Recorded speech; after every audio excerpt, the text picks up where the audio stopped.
Bienvenidos a Entre Tinieblas y Sombras.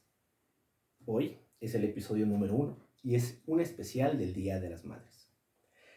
En este viaje a través de los recovecos más oscuros de la mente y el alma, nos sumergiremos en las profundidades del misterio, la intriga y lo inexplicable. En cada capítulo exploraremos relatos que desafían la lógica y se adentran en el reino de lo paranormal, lo sobrenatural y lo desconocido. Prepárense para adentrarse en un mundo donde las sombras hablan y las voces susurran secretos ancestrales. ¿Están listos para adentrarse a lo inimaginable? Entonces acompáñenme mientras nos adentramos entre tinieblas y voces. En el episodio de hoy, especial Día de las Madres. Sube el volumen y deja volar tu imaginación con estas 10 historias sobre madres protectoras, o al menos así es como debería de ser. Vamos a contar una leyenda o historia de terror y una de crimen real, y así les vamos a ir turnando. Comencemos por La Llorona. La leyenda de La Llorona es una de las más famosas y aterradoras de la cultura hispanoamericana. Se cuenta de diferentes maneras en distintos países, pero su esencia es bastante similar. Según la leyenda, La Llorona era una mujer hermosa que vivía en un pueblo junto a sus hijos. Se enamoró de un hombre apuesto, pero él no estaba interesado en comprometerse con una mujer que ya tenía hijos. Desesperada y enloquecida por el amor no correspondido, decidió ahogar a sus propios hijos en un río. Poco después de cometer este horrendo acto, se dio cuenta del horror de lo que había hecho y se arrepintió. Pero ya era demasiado tarde. La tristeza y el remordimiento la consumieron hasta la muerte. Desde entonces, su espíritu atormentado vaga por los ríos y arroyos, llorando y buscando a sus hijos perdidos. Se dice que su lamento es tan desgarrador que puede escucharse en las noches oscuras, especialmente cerca del agua. Según la leyenda, la Llorona busca niños para reemplazar a los que perdió. Así que si alguien escucha llorando cerca, si alguien la escucha llorando cerca, es mejor alejarse rápidamente, ya que puede llevarse a los niños con ella. Esta historia se ha transmitido de generación en generación y en muchas comunidades se dice que es peligroso salir de noche cerca de los ríos o arroyos por temor a encontrarse con el espíritu de la Llorona. Algunos orígenes y variantes dicen que la Llorona tiene sus raíces en la tradición oral de América Latina, pero se cuenta de diferentes maneras en varios países. En México, por ejemplo, se dice que la Llorona vaga por los canales de Xochimilco, mientras que en otros países como Guatemala o Colombia, su presencia se asocia con ríos y lagos específicos. La apariencia de esta mujer. La descripción de la Llorona varía, pero generalmente se dice que es una mujer vestida de blanco, con el cabello largo y oscuro que cubre su rostro. Sus ojos se describen como rojos e hipnóticos, y su llanto se escucha como el lamento de una mujer desconsolada. Advertencia a los niños. En muchas comunidades, los padres y abuelos advierten a los niños sobre los peligros de salir de noche o acercarse a cuerpos de agua, usando la historia de la Llorona como una forma para mantenerlos a salvo. El castigo a los infieles. En algunas versiones de la Llorona se dice que la Llorona busca venganza, no solo por la pérdida de sus hijos, sino también por el abandono que sufrió de parte del hombre que amaba. Por lo tanto, se le ve como un castigo para los hombres infieles o irresponsables. Adaptaciones contemporáneas. La leyenda de la Llorona ha inspirado numerosas películas, libros y obras de teatro. A lo largo de los años, han adaptado su historia a diferentes contextos y audiencias. En estas adaptaciones, a menudo se exploran temas como la maternidad, el arrepentimiento y la redención. En resumen, la leyenda de la Llorona es una historia fascinante que ha perdurado a lo largo del tiempo, transmitiéndose de generación en generación y adaptándose a diferentes culturas y contextos. Su poderosa narrativa continúa cautivando a personas de todas las edades y sigue siendo una de las historias más icónicas del folclore latinoamericano. Y es que sí, la Llorona es como que el fantasma por defecto cuando hablamos de fantasmas de mujeres, ¿no? La típica mujer de blanco, mujeres de blanco en la carretera y mujeres lamentándose, o el llanto de una mujer lamentándose. Algunos dicen que no dice, ay, mis hijos como tal cuando se lamenta, sino que es más bien como un sollozo. Es literalmente, vaya, un lamento, un grito desgarrador. Bueno, Continuamos con el siguiente caso. Esta vez un caso de crimen real, el caso de Andrea Yates. El caso de Andrea Yates es uno de los más importantes y trágicos relacionados con la salud mental en la historia criminal de los Estados Unidos. En junio de 2001, en Houston, Texas, Andrea Yates, una madre de 5 hijos, llevó a cabo un acto horroroso. Ahogó a sus hijos en la bañera de su casa. Casualmente, esta madre también mató a sus hijos ahogándolos. Bueno, Yates había estado luchando contra una grave enfermedad mental durante años. Había sido diagnosticada con depresión postparto y psicosis postparto después del nacimiento de su primer hijo en 1994. A lo largo de los años, su salud mental empeoró y experimentó múltiples episodios de depresión severa y psicosis, lo que resultó en hospitalizaciones y tratamientos psiquiátricos. Antes de la tragedia, Yates había sido hospitalizada varias veces por intentos de suicidio y había sido diagnosticada con trastorno bipolar. A pesar de su problema de salud mental, había tenido 5 hijos en 7 años y estaba bajo la presión de criarlos mientras sufría de enfermedades mentales no tratadas adecuadamente. El día de la tragedia, Yates llenó la bañera y uno por uno ahogó a sus hijos: Noah, de 7 años, John, de 5 años, Paul, de 3 años, Luke, de 2 años, y Mary, de 6 meses. Después del terrible acto, llamó a la policía y confesó lo que había hecho. El caso de Andrea Yates provocó su intenso debate sobre la salud mental y el sistema de salud mental en los Estados Unidos. Se cuestionó por qué no se le proporcionó la atención y el tratamiento adecuado a pesar de su historial de enfermedades mentales graves. También generó discusiones sobre la responsabilidad penal de las personas con enfermedades mentales graves que cometen crímenes. En 2002, Andrea Yates fue declarada culpable del asesinato capital y condenada a cadena perpetua. Sin embargo, su condena fue anulada en apelación debido a errores en el testimonio de un experto. En un segundo juicio en 2006, fue encontrada no culpable por razón de demencia y fue ordenada su internación en un hospital psiquiátrico estatal. Este caso trágico resaltó la importancia de abordar adecuadamente los problemas de salud mental y proporcionar tratamiento adecuado a quienes lo necesitan. Después del segundo juicio en 2006, Andrea Yates fue internada en North Texas State Hospital, un centro psiquiátrico estatal donde recibió tratamiento continuo para su enfermedad mental. Durante su tiempo en el hospital, su condición mental fue monitoreada de cerca y se le proporcionaron medicamentos y terapia para ayudar a estabilizarse. El caso de Yates arrojó luz sobre la deficiencia del sistema de salud mental en Estados Unidos, especialmente en lo que respecta al tratamiento de enfermedades mentales graves, como la psicosis posparto y el trastorno bipolar. Se destacó la necesidad de una mayor conciencia y recursos para abordar estas condiciones de manera adecuada y oportuna. La tragedia también generó un cambio en la forma en que se consideraba la responsabilidad penal de las personas con enfermedades mentales graves. Muchos argumentaron que Yates no era responsable de sus acciones debido a una enfermedad mental y que en su caso subrayaba la importancia de tener en cuenta el estado mental de los acusados al determinar la culpabilidad y el castigo. Además, el caso de Andrea Yates llevó a cambios legislativos en Texas y en otros lugares. Para 2005, Texas aprobó una ley que permite a los acusados de asesinato capital presentar pruebas de enfermedad mental grave, para evitar así la pena de muerte. Esta ley, conocida como la Ley Andrea Yates, reflejó un reconocimiento más amplio de la importancia de considerar el estado mental de los acusados en el sistema judicial penal.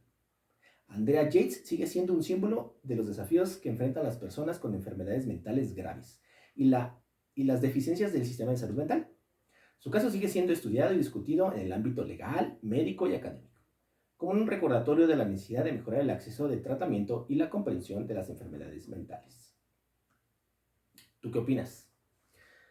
Ahora vamos con una leyenda o una historia. La madre en la ventana. La madre en la ventana es una leyenda urbana que ha perdurado a lo largo de los años, cautivando a aquellos que la escuchan con su aura de misterio y tragedia. La historia comienza en un pequeño pueblo donde una madre, cuyo nombre se ha perdido en el tiempo, vivía con su único hijo, un niño de cabellos dorados y risa contagiosa. Todo parecía normal en la vida de esta madre y su hijo, hasta que un día fatídico, mientras el niño jugaba cerca de la ventana de su casa, un terrible accidente ocurrió. El pequeño cayó desde una altura mortal y a pesar de los esfuerzos de la madre por salvarlo, el destino ya estaba sellado. El niño perdió la vida en aquel trágico incidente. La madre quedó sumida en una profunda desesperación y aflicción por la pérdida de su querido hijo. El dolor era tan abrumador que su mente comenzó a tambalearse y una creencia inquietante comenzó a arraigarse en su corazón destrozado. La idea de que su hijo no había cruzado completamente al más allá, sino que su espíritu permanecía atrapado en la ventana por la que cayó. Desde entonces los lugareños comenzaron a relatar historias sobre una figura etérea que aparecía en la ventana de la casa. Una mujer envuelta en sombras que buscaba desesperadamente a su hijo perdido. Se decía que su lamento resonaba en las noches de luna llena y que su apariencia era un presagio ominoso para los niños del pueblo. Según la leyenda, la madre en la ventana se había convertido en un espíritu atormentado, condenado a vagar eternamente en busca de niños para llevarse consigo, con la esperanza de reunirse con su hijo en el más allá. Los lugareños, temerosos de la oscura historia que envolvía la casa, evitaban pasar cerca de ella durante la noche, temerosos de encontrarse con el espectro de la madre en su ventana. Y así, la historia de la madre en la ventana se convirtió en un cuento de advertencia para los niños del pueblo, recordándoles que no todos los espíritus que vagan en la oscuridad tienen buenas intenciones y que la pérdida y el dolor pueden distorsionar incluso al alma más amorosa y tierna. Por supuesto, hay variaciones en la historia de la madre en la ventana, dependiendo de la región y la tradición oral que la haya transmitido. En algunas versiones se dice que la madre, desesperada por el dolor de la pérdida de su hijo, hizo un pacto oscuro con fuerzas sobrenaturales para traer de vuelta al niño. Sin embargo, el precio de este pacto fue su propia humanidad, convirtiéndose en un ser atormentado que buscaba inocentes para ofrecer como sacrificio en lugar de su hijo. Otra versión sugiere que la madre, consumida por la tristeza y la soledad después de la muerte de su hijo, se volvía loca y empezó a ver su imagen reflejada en la ventana, creyendo que su hijo aún estaba vivo y tratando de comunicarse con ella desde el más allá. En su delirio, comenzó a buscar niños que se parecieran a su hijo, creyendo que podría traerlo de vuelta a través de ellos. Independientemente de la variante, la esencia de la historia permanece. Una madre afligida cuyo dolor lleva a acciones desesperadas y a un destino oscuro. La leyenda de la madre en la ventana sirve como una advertencia sobre los peligros del dolor no resuelto y la obsesión, así como un recordatorio de que incluso el amor más profundo puede convertirse en algo destructivo cuando no se procesa adecuadamente. Esta historia, como muchas leyendas urbanas, se han transmitido de generación en generación, adaptándose y evolucionando con el tiempo. Pero su poder para cautivar a aquellos que la escuchan sigue siendo innegable. Muy similar en algunos aspectos a la leyenda de La Llorona. Vaya. Bueno, ahora vamos con el caso de Susan Smith. Viajemos a octubre de 1994. Susan Smith, una mujer de 23 años de edad, en ese momento, informó a la policía que su automóvil había sido robado con sus dos hijos adentro mientras estaba estacionada en una tienda en Carolina del Sur.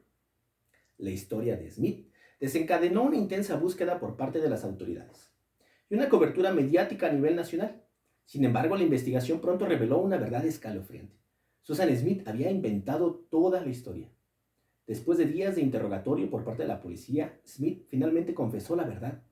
Ella misma había conducido su automóvil a un lago cercano y lo había dejado sumergirse con sus dos hijos, Michael de 3 años y Alex de 14 meses, todavía en los asientos traseros. Susan alegó que había cometido este acto desgarrador debido a problemas personales y para intentar retener a un hombre con quien estaba obsesionada, quien, según ella, no quería tener hijos. El cuerpo de los niños fue recuperado del lago, mientras que Susan Smith fue arrestada y enfrentó un juicio que capturó la atención del país. Fue condenada por 2 cargos de asesinato en primer grado y sentenciada a cadena perpetua sin posibilidad de libertad condicional. El caso de Susan Smith dejó una marca innegable, una marca indeleble en la conciencia pública debido a la brutalidad de sus acciones y la traición de la confianza maternal. Susan Smith desató un profundo debate sobre la salud mental, las responsabilidades parentales y los límites de la obsesión emocional. La confesión de Smith y los detalles macabros del crimen horrorizaron a la nación y dejaron a muchas personas preguntándose cómo una madre podría cometer un acto tan atroz contra sus propios hijos.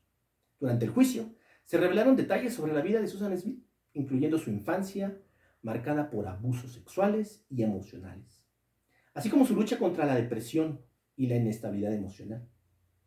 También se descubrió que Smith había sido involucrada en relaciones tumultuosas y obsesivas, y que su desesperación por mantener a un hombre en particular en su vida fue uno de los motivos detrás del crimen. El caso de Susan Smith también generó críticas hacia los medios de comunicación, ya que algunos argumentaron que la cobertura excesiva y sensacionalista contribuyó a la explotación de la tragedia y a la pérdida de la privacidad de las víctimas. Además, el hecho de que Smith inicialmente culpó a un hombre afroamericano por el secuestro de sus hijos suscitó discusiones sobre los prejuicios raciales en la cobertura mediática y en la sociedad en general. Después de su condena, Susan Smith ha permanecido en prisión, aunque ha habido informes ocasionales sobre su vida tras las rejas y sobre cómo ha lidiado con las consecuencias de sus acciones. El caso de Susan Smith sigue siendo recordado como uno de los más importantes y trágicos en la historia criminal de los Estados Unidos, y continúa siendo estudiado por psicólogos, criminólogos y expertos en derecho, como un ejemplo extremo de las complejidades de la psique humana y la naturaleza del mal. Vaya. Se nota que las enfermedades mentales, la depresión, es un común denominador. Pasemos ahora a la leyenda de la muñeca de mamá. La muñeca de mamá es una historia que ha sido contada en varias formas a lo largo del tiempo. En un pequeño pueblo rodeado de bosques densos y misteriosos, vivía una madre soltera llamada Elena con sus 2 hijos, Lucas y Sofía. Elena era una mujer trabajadora y dedicada a su familia, pero tenía una debilidad: una antigua muñeca de porcelana que había heredado de su abuela. La muñeca traía un rostro angelical, pero inexpresivo, y sus ojos de cristal parecían seguirte a donde quiera que fueras. Desde que la muñeca entró a la casa, cosas extrañas comenzaron a suceder. Los niños tenían pesadillas constantes, se despertaban llorando en mitad de la noche, solo por mencionar algunos. Elena atribuyó esto al estrés de ser una madre soltera y trató de tranquilizar a sus hijos lo mejor que pudo. Pero pronto los problemas se intensificaron. Sofía comenzó a comportarse de manera extraña, hablando sola en voz baja y pasando horas frente a la muñeca en silencio. Lucas, por otro lado, desarrolló un miedo inexplicable a la oscuridad y se negaba a entrar en la habitación donde estaba la muñeca. Elena, preocupada por el bienestar de sus hijos, decidió deshacerse de la muñeca. Sin embargo, cada vez que intentaba deshacerse de ella, la muñeca reaparecía misteriosamente en la casa, como si tuviera voluntad propia. Con el paso del tiempo, la situación se volvió insostenible. Los niños se volvieron cada vez más distantes y retraídos, y la presencia de la muñeca parecía ejercer una influencia oscura sobre ellos. Elena se encontraba cada vez más sola y desesperada. Finalmente, un día Elena se armó de valor y decidió investigar la historia detrás de la muñeca. Descubrió que la muñeca había sido poseída por el espíritu de una niña que había muerto trágicamente en el pasado y que buscaba venganza por su muerte injusta. Determinada a liberar a su familia de la influencia maligna de la muñeca, Elena buscó la ayuda de un anciano sabio del pueblo que conocía los antiguos rituales de exorcismo. Juntos llevaron a cabo un ritual para purificar a la muñeca y liberar el alma atrapada dentro de ella. Después del ritual, la muñeca fue destruida y la paz finalmente regresó al hogar de Elena.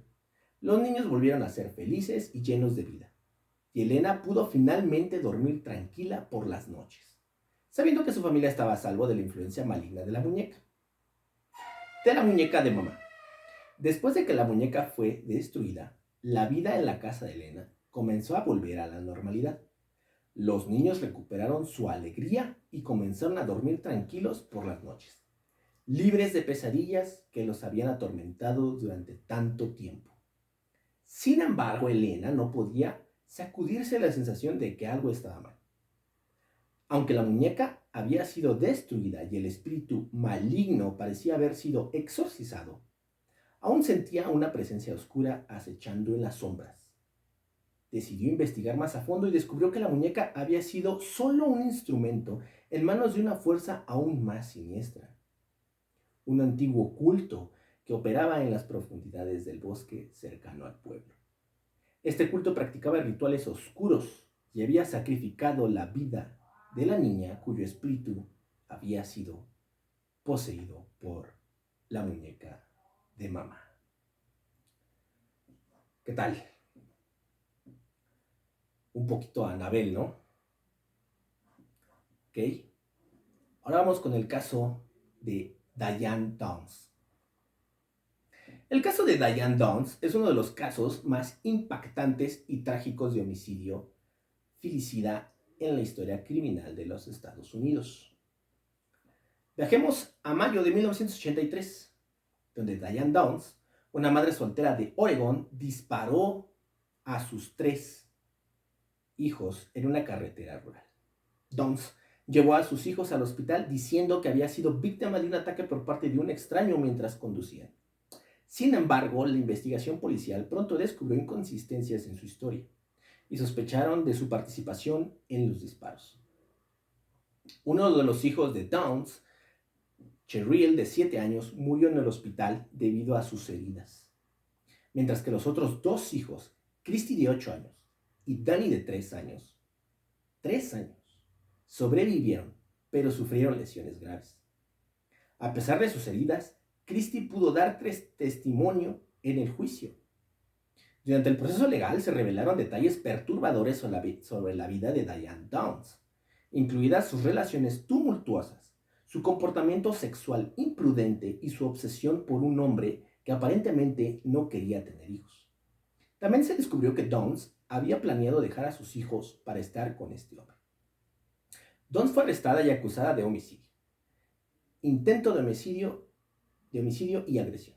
En el juicio, el testimonio de Christine, el comportamiento aparentemente indiferente de Downs hacia la muerte de su hija y las pruebas forenses jugaron un papel crucial en su condena.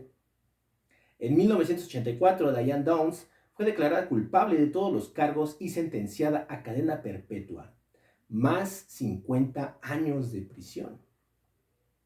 Ha mantenido su inocencia a lo largo de los años, pero su caso sigue siendo uno de los más notorios y debatidos en la historia del sistema judicial estadounidense.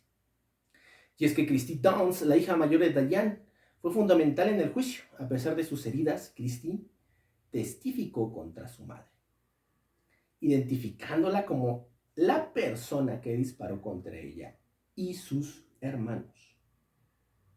Su testimonio fue crucial para la condena de Diane. Durante el juicio se revelaron detalles sobre la vida personal de Diane que sugieren posibles motivos para sus acciones. Se descubrió que Diane estaba obsesionada con un hombre que no quería tener hijos y que había planeado dejar a sus hijos para poder estar con él. Algunos sugieren que los disparos a sus hijos fueron un intento de deshacerse de ellos para perseguir una vida sin responsabilidades parentales.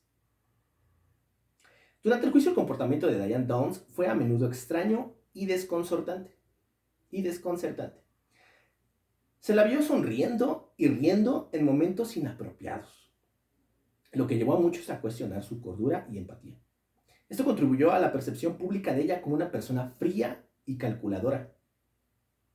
A lo largo de los años, Diane Downs ha mantenido su inocencia y ha presentado varias apelaciones para intentar revertir su condena. Sin embargo, todas las apelaciones han sido rechazadas y sigue cumpliendo su sentencia en prisión. El caso de Diane Downs ha sido objeto de numerosos libros, documentales y programas de televisión. También ha inspirado obras de ficción, como la película de televisión Small Sacrifice de 1989, basada en el libro del mismo nombre de Ann Rule. El caso de Diane Downs continúa generando interés y debate a su naturaleza impactante y las preguntas sin respuesta sobre los motivos detrás de sus acciones. Además, la capacidad de Christie para testificar contra su propia madre añade una capa adicional de tragedia a esta historia. ¡Wow! Increíble, ¿no? Tener que ir a testificar y señalar a tu madre como la agresora, la que jaló el gatillo hacia ti y tus dos hermanos. Increíble historia. Pasemos ahora a El lamento de la madre. El lamento de la madre es una historia profundamente conmovedora que gira en torno al dolor y la obsesión de una madre por su hijo fallecido. La narrativa se sumerge en el mundo de lo sobrenatural y los límites de la conexión entre los vivos y los muertos. La protagonista de nuestra historia es Elena, una madre devastada por la pérdida de su único hijo, Gabriel, en un trágico accidente. La muerte de Gabriel sumió a Elena en una profunda depresión y angustia, dejando su vida completamente marcada por el dolor y la desesperación. Obsesionada por la necesidad de volver a conectar con su hijo, Elena se sumerge en la búsqueda de respuestas en el más allá. Investiga antiguos rituales y conjuros, desesperada por encontrar algún tipo de comunicación con el espíritu de Gabriel. No le importa desafiar lo desconocido ni las posibles consecuencias de sus acciones. Su única meta es encontrar consuelo en la presencia de su amado hijo. Con el tiempo, Elena se convierte en una experta en el ocultismo, invocando espíritus y realizando rituales cada vez más arriesgados, en su desesperada búsqueda por estar cerca de Gabriel. Sin embargo, lo que encuentra en su camino no es lo que esperaba. En lugar de recibir mensajes reconfortantes de su hijo, comienza a experimentar presencias oscuras y aterradores sucesos paranormales que la consumen aún más en su dolor y sufrimiento. Finalmente, Elena se da cuenta de que su obsesión por comunicarse con Gabriel la ha llevado por un camino peligroso y autodestructivo. A medida que la oscuridad la rodea, comprende que el verdadero camino hacia la sanación y la paz no reside en el mundo de los espíritus, sino en aprender a aceptar la pérdida y encontrar consuelo en los recuerdos y el amor que compartió con su hijo. El lamento de la madre es una historia que nos recuerda la fuerza del vínculo entre una madre y su hijo, pero también nos advierte sobre los peligros de dejarnos consumir por la obsesión y la búsqueda desesperada de respuestas en lugares oscuros y desconocidos. Ahora pasemos al caso de Mary Beth Tinning. Mary Beth Tinning es una figura infame en la historia criminal de los Estados Unidos, especialmente por los trágicos eventos que involucraron a sus hijos durante la década de 1970. Nacida en 1942 en Nueva York, Mary Beth se casó con Joseph Tinning y juntos formaron una familia. En Escocia, un pueblo cerca de Schenectady. La tragedia comenzó a rodear a la familia Tinning en 1972, junto a su hija mayor Barbara, de 8 años. Esta murió repentinamente. Se informó que fue debido a una enfermedad desconocida, pero esto marcó el comienzo de una serie de muertes inexplicables que afectaron a los hijos de los Tinning. En 1972 y 1985, Mary Beth y Joseph perdieron a 9 de sus hijos, todos menores de 5 años, por causas que en su mayoría fueron atribuidas a muerte súbita del lactante o enfermedades repentinas y misteriosas. Sin embargo, con el tiempo surgieron sospechas sobre la verdadera causa de estas muertes. La atención pública y las sospechas de las autoridades finalmente se centraron en Mary Beth Tinning, quien estaba presente en todas las muertes de sus hijos y parecía estar rodeada por una inusual cantidad de tragedias familiares. Las investigaciones posteriores revelaron anomalías y patrones preocupantes en las muertes de los niños, lo que llevó a la sospecha de que Mary Beth podría estar involucrada en todas y cada una de ellas. En 1985 la tragedia golpeó nuevamente cuando el 10º hijo de los Tinning, Tammy Lynn, murió repentinamente. Esta vez, las autoridades intervinieron y comenzaron a investigar más a fondo. Tras una investigación exhaustiva, se descubrió que Mary Beth Tinning había estado presente en la muerte de todos sus hijos y que muchas de estas muertes fueron el resultado de asfixia o envenenamiento deliberado. Finalmente, para 1987, Mary Beth Tinning fue arrestada y acusada de asesinato en segundo grado por la muerte de Tammy Lynn. En 1987 fue condenada y sentenciada a cadena perpetua, poniendo fin a una trágica saga de pérdida y sospecha que había durado más de una década. Aunque solo fue condenada por la muerte de un hijo, las circunstancias sugieren que podría haber estado involucrada en muchas más muertes dentro de su familia. Lo que hizo que el caso de Mary Beth Tinning fuera particularmente inquietante fue el patrón que emergió en torno a las muertes de sus hijos. Cada uno de los fallecidos ocurrió en circunstancias, cada uno de los fallecimientos, mejor dicho, ocurrió en circunstancias similares. Los niños parecían estar bien y luego de repente enfermaban gravemente y morían. Esos patrones levantaron sospechas entre los médicos y las autoridades. A pesar de los extensos exámenes médicos realizados, después de las muertes de los niños, los médicos no podían encontrar una causa médica definitiva para las muertes. Esta falta de explicación sólida contribuyó a la persistente sospecha sobre Mary Beth Tinning. Mary Beth Tinning dio varias versiones contradictorias de lo que sucedió en torno a las muertes de sus hijos. En algunos casos, sus relatos sobre las circunstancias de las muertes cambiaron con el tiempo, lo que aumentó aún más las sospechas sobre su papel en los eventos. Además de los patrones en las muertes y los cambios en sus historias, Mary Beth también mostró comportamientos sospechosos en relación con la salud de sus hijos. Por ejemplo, había llevado a algunos de sus hijos al hospital con síntomas inexplicables, poco antes de sus muertes. La investigación policial finalmente se intensificó después de la muerte de Tammy Lynn en 1985. Las autoridades reunieron pruebas suficientes para arrestar a Mary Beth Tinning y presentar cargos en su contra por asesinato en segundo grado. En 1987, Mary Beth Tinning fue llevada a juicio por la muerte de Tammy Lynn y durante el juicio se presentaron pruebas contundentes que la vinculaban con la muerte de su hija. Fue declarada culpable del asesinato en segundo grado y condenada a cadena perpetua sin posibilidad de libertad condicional.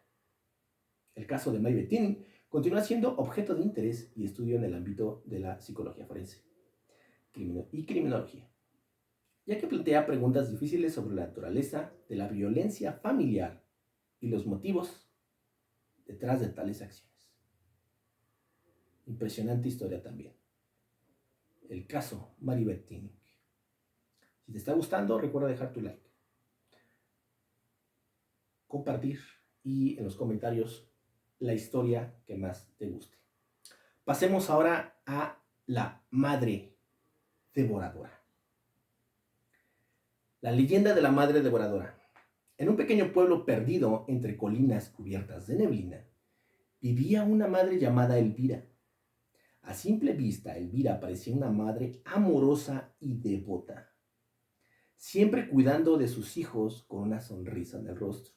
Sus vecinos la admiraban por su dedicación y sacrificio por sus vástagos, pero nadie sospechaba el oscuro secreto que ocultaba tras esa fachada de dulzura. Elvira tenía un apetito insaciable por la carne de sus propios hijos.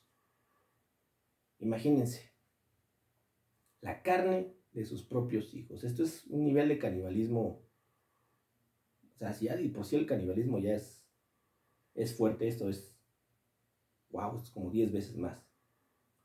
Desde temprana edad había descubierto un placer retorcido en consumir la carne de aquellos a los que había dado a luz. Sin embargo, era una experta en ocultar sus verdaderas intenciones detrás de una máscara de maternalidad. A lo largo de los años, Elvira dio a luz a varios hijos, cada uno de los cuales caía presa de su macabro deseo. Los vecinos del pueblo veían cómo los niños desaparecían misteriosamente, pero nadie sospechaba que la propia madre fuera la responsable de tales tragedias. Con el tiempo, los rumores comenzaron a circular en el pueblo. Algunos vecinos notaron ciertas inconsistencias en la historia de Elvira, como la falta de visita de sus hijos cuando ya habían crecido lo suficiente como para abandonar el hogar. Sin embargo, la mayoría optaba por ignorar tales sospechas, aferrándose a la imagen idealizada de la madre amorosa que todos conocían.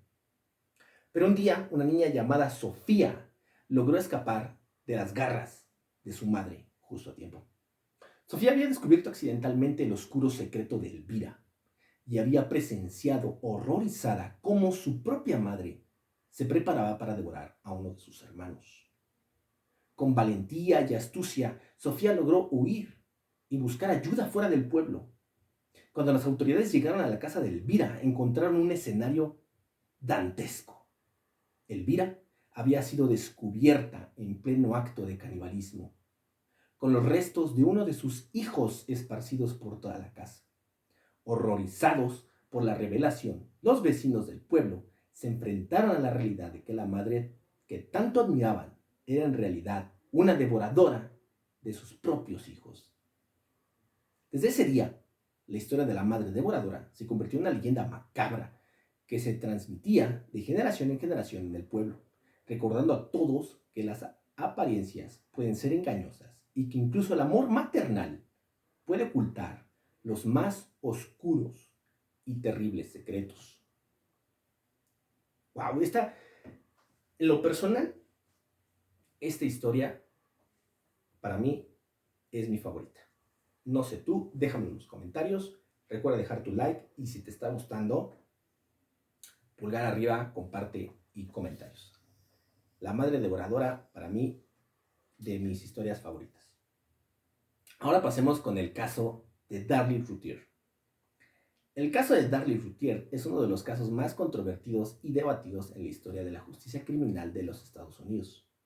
En la noche del 6 de junio de 1996, Rowlett, Texas, Darlie afirmó que un intruso había irrumpido en su casa y la había atacado a ella y a sus dos hijos, Devon de 6 años y Damon de 5. Afirmó haber luchado con el intruso antes de que él huyera, pero no pudo dar una descripción detallada del agresor. La policía llegó a la escena para encontrar a Darlie con cortes en el cuello y brazos, mientras que sus dos hijos estaban gravemente heridos. Trágicamente, Devon murió en la escena y Damon falleció después en el hospital. La policía pronto comenzó a sospechar de Darlie, debido a inconsistencias en su historia y a la falta de evidencia de un intruso. La investigación reveló que las puertas traseras de la casa estaban abiertas, pero no había signos de entrada forzada. Además, se encontró un cuchillo en el patio trasero, que más tarde se determinó que provenía de la cocina de la casa. Las pruebas forenses también mostraron que la sangre de los niños estaban en la camiseta de Darlie y se encontraron pruebas de limpieza en la escena del crimen. Darlie fue arrestada y acusada de asesinato. Durante el juicio, la fiscalía argumentó que Darlie había matado a sus hijos por motivos financieros, ya que la familia estaba endeudada y tenía una póliza de seguro de vida. Sin embargo, la defensa argumentó que Darlie era inocente y que la investigación había sido defectuosa. En 1997, Darlie Routier fue declarada culpable de asesinato capital y condenada a muerte. Ha pasado años apelando su condena y manteniendo su inocencia, pero hasta la fecha sigue en el corredor de la muerte. El caso de Darlie Routier sigue generando debates sobre la justicia, la investigación policial y la pena de muerte en los Estados Unidos. La teoría de la defensa dice que durante el juicio, la defensa argumentó que Darlie era una madre amorosa que nunca haría daño a sus hijos. Se sugirió que el crimen fue cometido por un intruso desconocido y se destacaron posibles errores en la investigación policial, como la contaminación de pruebas y la falta de análisis exhaustivos de otras posibles líneas de investigación. A pesar de la evidencia que la fiscalía presentó en su contra, la defensa sostiene que hubo problemas en la interpretación de la evidencia forense. Por ejemplo, se cuestionó si la presencia de la sangre de los niños en la camiseta de Darlie era realmente concluyente respecto a su culpabilidad. El caso Darlie Routier ha dividido la opinión pública. Algunos creen firmemente en su inocencia y argumentan que fue condenada injustamente, mientras que otros están convencidos de su culpabilidad debido a la evidencia presentada en su contra durante el juicio. El caso atrajo una gran atención de los medios de comunicación en su momento y continúa siendo objeto de interés en programas de televisión, documentales, claro, podcast. A lo largo de los años, Darlie ha seguido luchando por su inocencia a través de apelaciones legales y esfuerzos de defensa. Ha habido avances en la tecnología forense desde su condena, y su equipo legal ha buscado pruebas adicionales que puedan arrojar luz sobre el caso. El caso de Darlie Routier es un ejemplo fascinante de un caso de homicidio que ha generado un intenso debate y continuará siendo objeto de interés y controversia en el futuro. Y con esto hemos llegado al final. ¿Qué te parecieron estas 10 historias? Unas leyendas y otras historias de crimen real que han pasado con protagonistas que han sido madres, mamás, de niños de meses, de niños de un par de años. Son historias que nos hace recordar que la realidad a veces es más dura o más increíble, más fascinante y más macabra que la ficción o las leyendas. Y las leyendas tienen algo que pasan de generación en generación, de boca en boca. Y cada vez las personas le ponen su propia esencia, su propio pedacito, contribuyen a la leyenda. Y es por eso que, por ejemplo, La Llorona tiene varias versiones según quien la cuenta, dependiendo del estado, dependiendo del país incluso. Hay algo mágico en las leyendas. Hay algo mágico en que sean leyendas de madres, de mamás que ya sea que asesinan a sus hijos y otras que pierden a sus hijos, pero en ambos casos terminan lamentando la pérdida de ellos. Espero que te haya gustado y recuerda que si fue así, no olvides compartir este podcast con tus seres queridos, con tus amigos, a quien puede interesarles historias de terror, historias de crimen, ufología, criptozoología, etc. Este fue el episodio número 1 y fue el especial de Día de las Madres. No olvides aquí dejarme en comentarios cuál fue tu historia favorita. En lo personal, la mía fue la madre devoradora. Comparte y déjanos tu like. De esa forma me ayudas a saber que el contenido es de tu agrado, que las historias son de tu agrado y por supuesto a mejorar en el futuro para adquirir mejor equipo y llegar con una mejor calidad hasta tu pantalla. Yo me despido, soy Jonathan Martínez y esto fue Entre Tinieblas y Voces.